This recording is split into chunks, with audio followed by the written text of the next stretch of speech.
ጤና ይስጥልኝ ክቡራትና ክቡራን የዩቲዩብ ቻናል ቤተሰቦች የሰዓቱን ሰበር 3 አጭር መረጃዎች ይዤ ቀርቤያለሁ።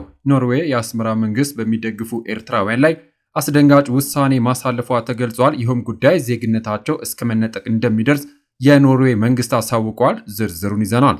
በማስከተል የቀድሞ ጠቅላይ ሚኒስትር አቶ መለስ ዜናዊ ባለቤት የሆኑት ቀዳማዊት አዜብ መስፍን የሀብታቸው መጠን ከአላሙዲ በመቀጠል በኢትዮጵያ ውስጥ ካሉ በሀብት መጠናቸው ተጠቃሽ ናቸው ከሚባሉት ተርታ ተመድበዋል እየተባለ በተለያየ ማህበራዊ ሚዲያ ላይ በስፋት ሲሰራጭ ቆይቷል። በመረጃ ማጣራት ተደርጎበታል። ጉዳዩን ይዘነዋል። እንዲሁም ጠቅላይ ሚኒስትሩ የሴት ጓደኛቸው ማግባታቸው እያነጋገረ ይገኛል። በሚኒስትር ደረጃ የመጀመሪያ እንደሆነም ተነግሯል። ጉዳዩ ምንድነው? የጋብቻ ስነ ስርዓታቸውን የፈጸሙት ጠቅላይ ሚኒስትሩስ ማን ናቸው? በቆይታችሁ ታርምጣላችሁ። ለዚህ ቻናል አዲስ የሆናችሁ ቪዲዮን ሰብስክራይብ፣ ላይክ ታደርጉ ዘንድ እየጋበዝን ሐሳብ አስተያየቶን ኮሜንት ሴክሽን ላይ ያስፍሩ። ወደ ዝርዝሩ እናልፋለን። አብረን እንከታተለው።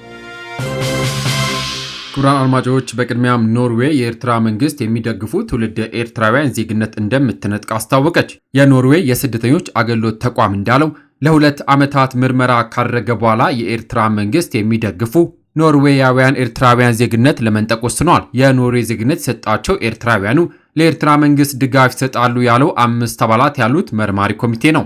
135 ኤርትራውያን ላይ ምርመራ ያደረገም ሲሆን ማህበራዊ ሚዲያ ላይ የሚጽፉትን እንዲሁም ሌሎች ሰዎች ስለነሱ የሚናገሩትን ተካቷል።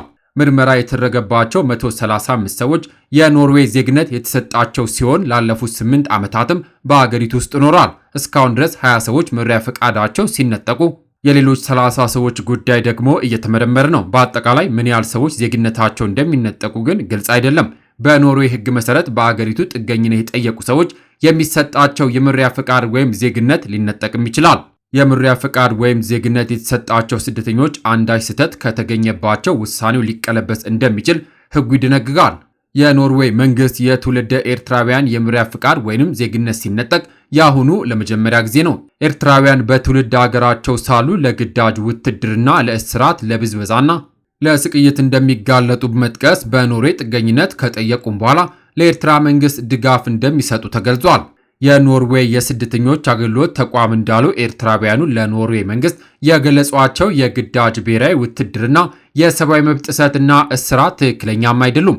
የኖርዌይ መንግስት ምርመራ የከፈተው በኤርትራ መንግስት ደጋፊዎችና ተቋሚዎች መካከል ከ2 ዓመታት በፊት በተነሳው ግጭት ምክንያት ነው። በዚህ ግጭት ውስጥ ተሳታፊ ከነበሩ ኤርትራውያን አንዱ እንደ አውሮፓውያን አቆጣጠር በ2013 በኖርዌይ ጥገኝነት ያገኘ ግለሰብ ነው። የኖርዌይ ስደተኞች አገልግሎት ተቋም እንዳለው ትውልደ ኤርትራውያኑ ላይ የተካሄደው ምርመራ በዋነኝነት ያተኮረው ለመንግስት ድጋፍ በሚሰጡት ላይ ነው። በኦስሎና በርገን ከተሞች በመዘዋወር ምርመራውን ያካሄደም ሲሆን በርገን ከዚህ ቀደም በኤርትራ መንግስት ደጋፊዎችና ተቋሚዎች መካከል ግጭት የተከሰተባት ከተማ ናት። የኤርትራ መንግስት የሚደግፉ ስደተኞች ላይ ምርመራ ከተከፈተ በኋላ ተቋርጦ የነበረም ሲሆን በድጋሚ ምርመራው መጀመሩም ተገልጿል። ከአውሮፓውያኑ አዲስ ዓመት በኋላ የኤርትራውያኑ ይግባኝ እንደሚታይ የኖርዌይ የስደተኞች አገልግሎት ተቋም አሳውቋል። በምርመራው ስደተኞች ለምን ጥገኝነት ጥያቄያቸው ተቀባይነት አገኘ፣ ለምን የሸሹትን መንግስት ይደግፋሉ የሚሉትም መፈተሻቸው ተገልጿል። መርማሪ ቡድኑ ከማህበራዊ ሚዲያ ጽሑፎች በተጨማሪም ኖርዌይ ከሚኖሩና የኤርትራ መንግስት ከሚቃወሙ ትውልደ ኤርትራውያን ጥቆማን ሰብስቧል። ለጥገኝነት ጥያቄ የተሳሳተ መረጃ ያቀረቡ ስደተኞች የመኖሪያ ፈቃድ ወይንም ደግሞ ዜግነት ሊሰረዝም ይችላል። ወደ እስራኤል በህገወጥ መልኩ የገባና የኤርትራ መንግስትን በመደገፍ ይታወቃል የተባለ ኤርትራዊ ባለፈው ወር ወደ አገሩ መባረሩን የእስራኤል መገናኛ ብዙሃን መዘገባቸው ይታወሳል። እስራኤል የኤርትራ ዜግነት ያለውና የመንግስት ደጋፊ የሆነውን ግለሰብ ከሀገሯ ስታባረር ለመጀመሪያም ጊዜ ነው። የአንድ ልጅ አባት የሆነው ኤርትራዊ ወደ እስራኤል የገባው በአውሮፓውያኑ 2011 ሲሆን ላለፉት 14 ዓመታት ኑሮውን በዚያው አድርጎም ቆይቷል። እንደ አውሮፓውያን አቆጣጠር በ2023 በእስራኤል መዲና ቴል አቪቭ በኤርትራውያን መካከል በተከሰተ ግጭት እስራኤላዊ ፖሊስን ጨምሮ 150 ሰዎች መጎዳታቸው ይታወሳል። የኤርትራ መንግስት ደጋፊዎችና ተቋሚዎች ጎራ ለይተው በተሳተፉበት ግጭት 11 ሰዎች በጥይት ተመተዋል። እንደ አውሮፓውያን አቆጣጠር በ2004 በተነሳ ግጭት ደግሞ 2 ሰዎች ሲገደሉ 8 ሰዎች ክፉኛ መቁሰላቸው አይዘነጋም። ዘገባው የኢቢሲ ነው።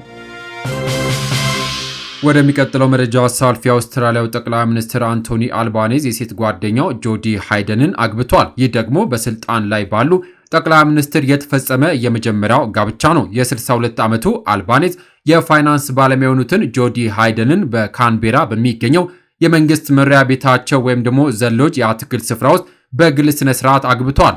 አልባኒዝ በማህበራዊ ሚዲያ ላይ አግብተናል የሚል አንድ ቃል ብቻ በመጻፍ አዲስ ተጋቢዎቹ በፈገግታ እርስ በርስ እጅ ለእጅ ተያይዘው የሚሄዱበትን ቪዲዮም አያይዘዋል።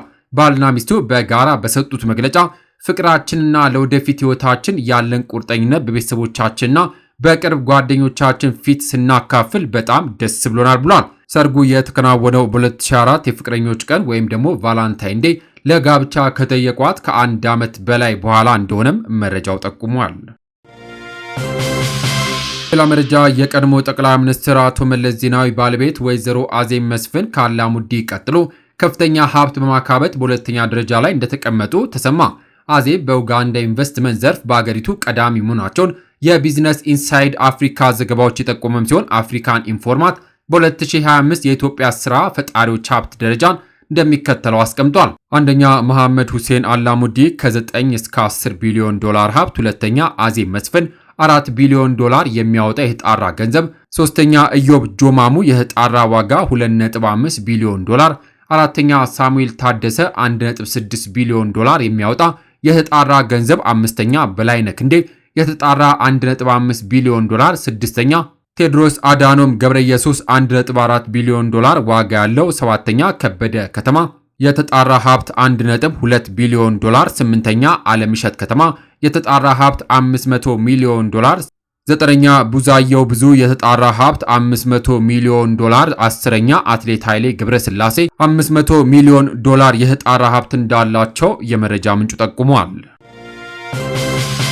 የተከበራችሁ የዩቲዩብ ቻናል ቤተሰቦች ከዚህ በፊት በትሩዝ ኢትዮጵያ ቻናላችን የምታውቁም ቢሆንም አሁን ግን ባልታወቀ ምክንያት በብዙ ሺህ ተከታይ የነበረው ቻናላችን በመዘጋቱ ያዘንን ቢሆንም ግን በአዲስ መንፈስ በሌላ ቻናል ተመልሰናል። ሁላችሁም ይህንን ቻናል ሰብስክራይብ በማድረግ እንድትቀላቀሉኝ ሀሳብና አስተያየታችሁን ኮሜንት በማድረግ ድጋፋችሁ አይለይኝ ስል ከምስጋና ጋር በአክብሮት እየጠየቁኝ ለሰዓቱ ያስኩላችሁ ሰበር መረጃዎች እነዚህን ይመስሉ ነበረ። ከሰዓታት በኋላ በሌሎች በአዳዲስ መረጃ እስከምንገናኝ በያለንበት የዓለም ዳርቻ ቸር እንቆይ።